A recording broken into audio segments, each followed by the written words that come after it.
Yes. No, I suggest you go back to school there, Judge. I'm not incompetent.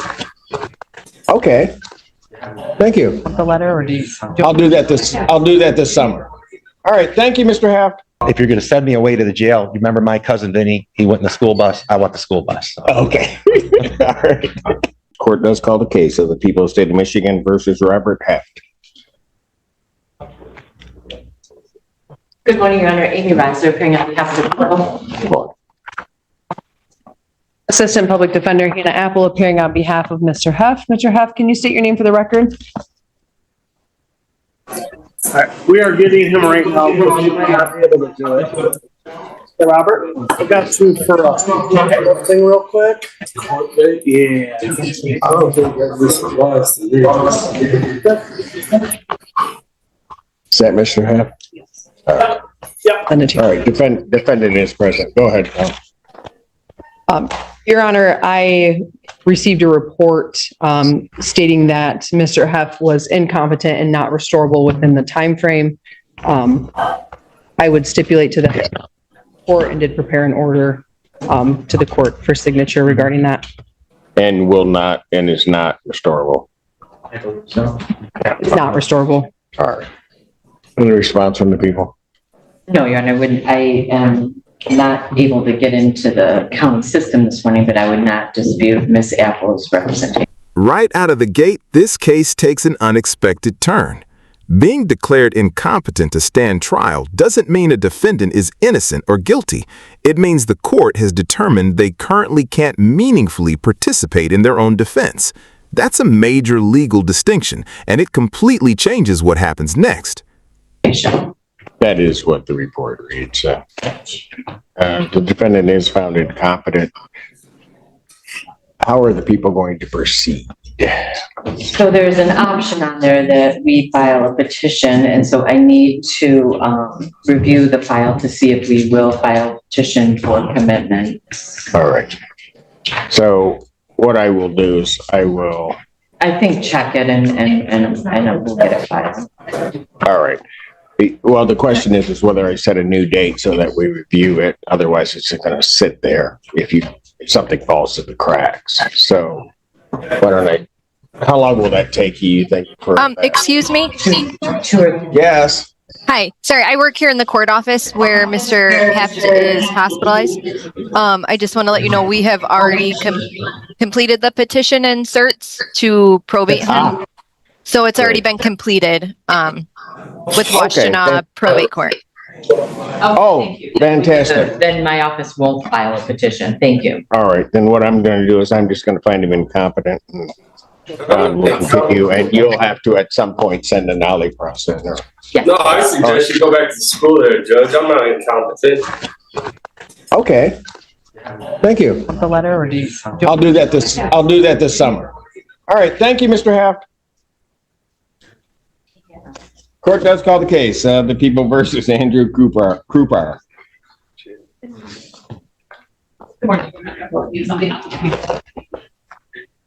And good morning, Your Honor. Uwe Daus on behalf of Mr. Cooper in both files. There. Do we have it? He's at OVOC. He must have stepped out. Oh, he's right there. Just yeah. Mr. Cooper?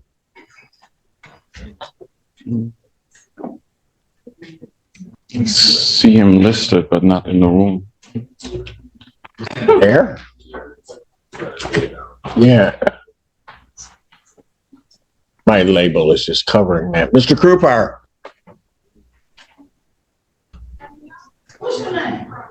Okay, it's just going to be that kind of day. That's okay. I'll take a seat. Huh? Okay, I'll pass it. Thank you. You see him wake up, let me know. Court does call the case. People versus Sean Burrow. That's a lot of people.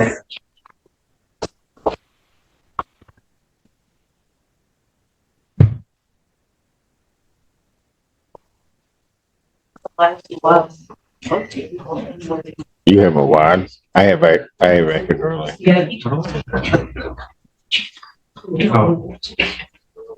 you call, Your Honor? I'm so sorry. Mr. Burrow. It's Mr. Mawan's case. Has he filed a substitution?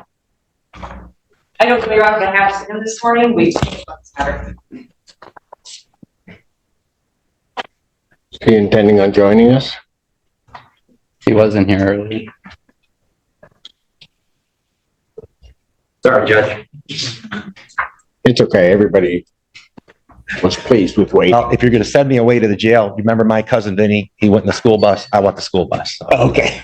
All right. Elias Muad appearing on behalf of Mr. Burrow. Now, people are going to be nolling this case, so that Oh. will be so overshoot. All right. Better not object. Then I will. I assume there's no objection. No objection. All right. Talk about a close call. The judge even jokes that the defendant almost blew it, but underneath the humor is an important reality. When prosecutors dismiss a case, timing and courtroom procedure matter. Have you ever seen a courtroom where tension and comedy exist in the same 5 seconds? So this case is dismissed, and I'll sign the order when it comes in. Mr. Burrow, he almost blew it. I'm just saying. All right. Thank you. Thank you, Judge. Appreciate it. Court does call the case of the people versus Samantha Cosley. That's the people. Cosley. Ready, all right. And good morning, Your Honor. Joseph Hall appearing for on behalf of Ms. Klossick, who stands to my right. Ms. Klossick, if you could state your name for the record, please. Samantha Nicole Klossick. Thank you very much. And Your Honor, at this time, we have executed paperwork, and I've advised my client regarding her rights moving forward. She would elect to waive preliminary examination and proceed to circuit court. This is a operating while intoxicated causing serious injury. That's correct, Judge. And does she have a medical marijuana card? Your Honor, she has an expired one, and she has an application. Why is she using? Your Honor, we don't. Mr. Allen. I would not advise her to comment on that.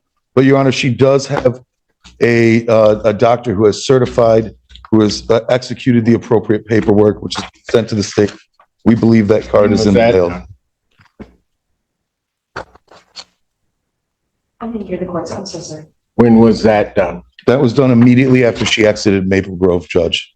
Immediately after what? She exited the inpatient facility where she was in between the last hearing and today. So we do have some documentation, Your Honor, from the doctor's office. When did she get out of the facility? I have precise dates in my phone. I went in on the 6th. Yes, I believe it was the 22nd. Well, her appointment with Dr. Durinka was January the 22nd, Your Honor. So at that point, she was out of the facility. When did she go in? The 6th. The 6th of January. Came out the 22nd. Your Honor, it was close to, without going back to my file, I don't want, That's fine. okay. But, and then he's using. With Dr. Cert, I understand, Your Honor. Yeah, I mean, I'm not going to dispute the drug test. Counsel approach. Yes, Your Honor. Thank you, Your Honor. All right. Your Honor, I appreciate the bench conference in this matter. At this point, while we have a lot of what I would call circumstantial evidence of what we've already said, that there's been an application made, we believe it's going to produce a card. We understand Your Honor's position that right now, technically, we're in a legal gap there. And we understand the results of the test. We do not dispute the results of the test. I would ask for the shortest possible adjournment. Ms. Klossick was being tested while in the Maple Grove facility. We're going to get those test results and forward them to Your Honor as soon as possible. For now, once I get those, I will reconsider the decision I'm about to make now. But given the nature of the charge in this case, with operating while intoxicated causing serious injury, she's using. Prior to her going into treatment, there's cocaine and 2 other drugs in her system, comes out of treatment, and now I still have another drug in her system. This is the moment where the judge's patience runs out. In serious DUI-related injury cases, staying compliant with bond conditions is often viewed as proof that the defendant can be trusted outside custody. The defense offered explanations, but the court clearly believed public safety had to come first. That cannot be tolerated. and won't be by this court. So at this point, I will adjourn the probable cause conference to February 6, 2025 at 9 a.m. At this point, defendant's bond.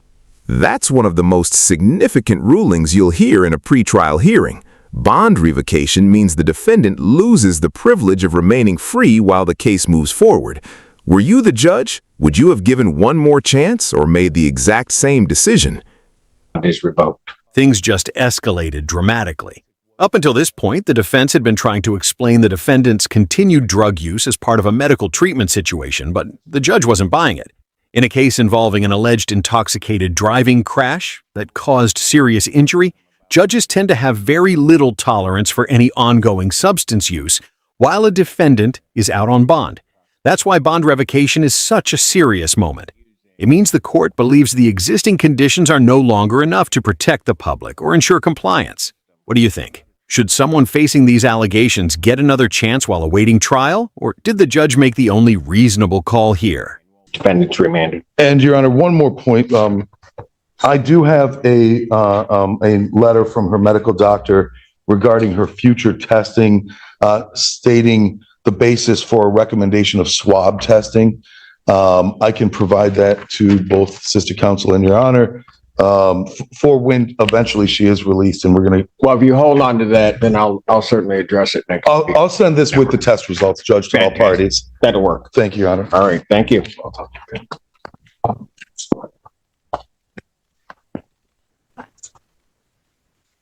Mr. Krupar, can you hear us, Yes, sir?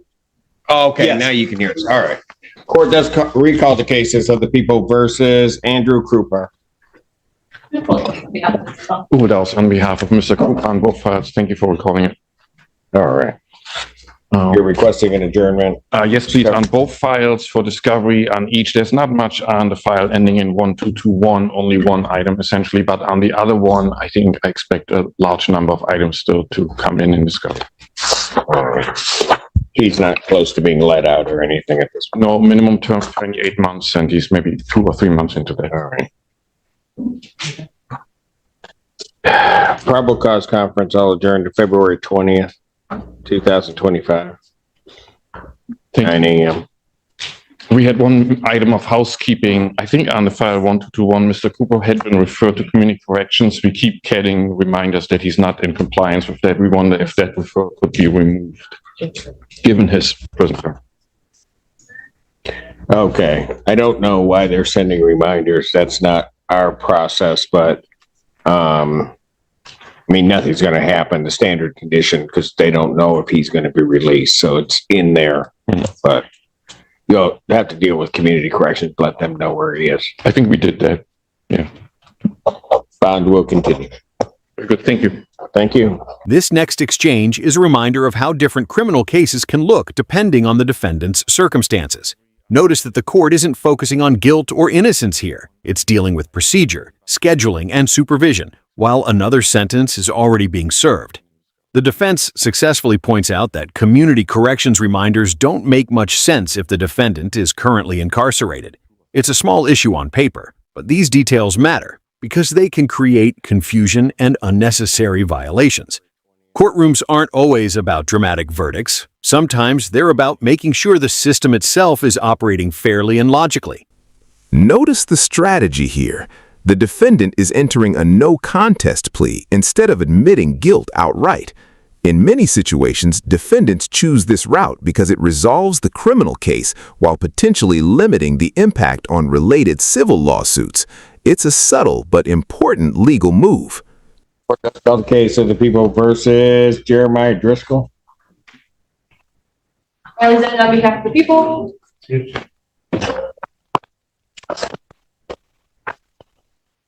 Assistant Public Defender Hannah Apple appearing on behalf of Mr. Driscoll. Oh, you got him? Okay. I'm sorry, Your Honor. Another emergency popped up. Mike Gaddy, Assistant Public Defender on behalf of Mr. Driscoll, Judge. Your name, sir? I am Jeremiah David Driscoll, Your Honor. Thank you, sir. You're welcome. Your Honor, I believe we have a resolution in this matter. Okay. I believe that Mr. Driscoll will plead guilty to count 3. Counts 1 and 2 would be dismissed. Count 3, I believe, is a 93-day domestic violence charge. Your Honor, the count 3 is a DV second. I'm sorry. It's a DV second for 1 year, Joe. I have gone over his rights with Mr. Driscoll. He's not on probation. I do have a signed advice rights. There is a sentencing agreement to no more upfront jail time. It's my case. I'm not necessarily agreeing to that. But We understand that there's no cops agreement.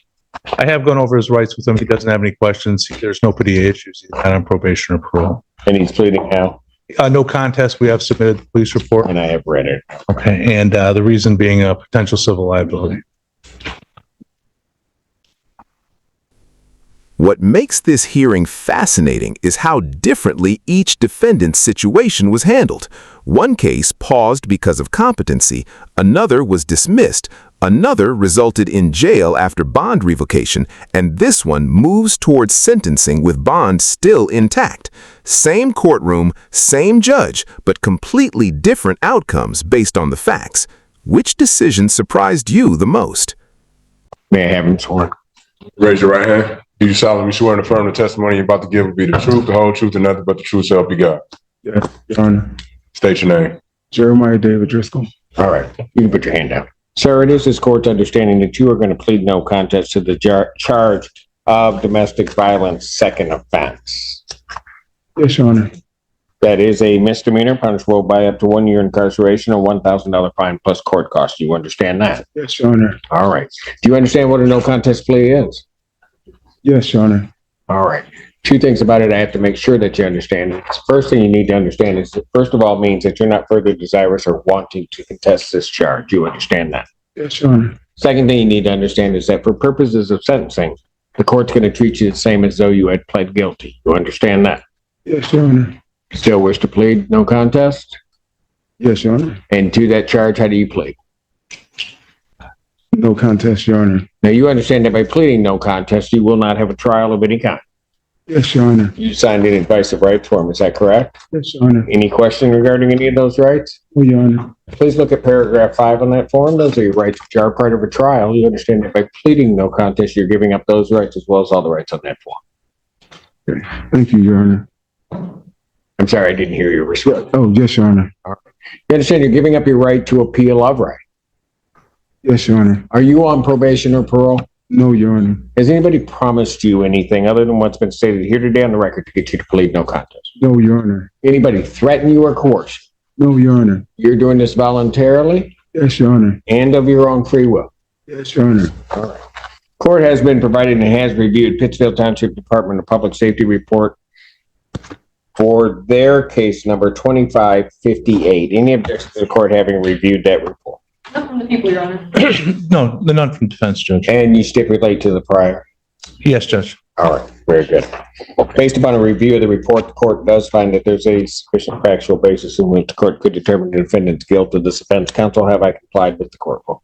Yes, Your Honor. Defense is satisfied, Judge. Court will accept the defendant's plea of no contest. 2 count 3 counts 1 and 2 are dismissed. Pre-sentence investigation and report is ordered at 14A1 probation. Sentencing in this matter will be March 3rd, 2025, 1 p.m. before me. Thank you.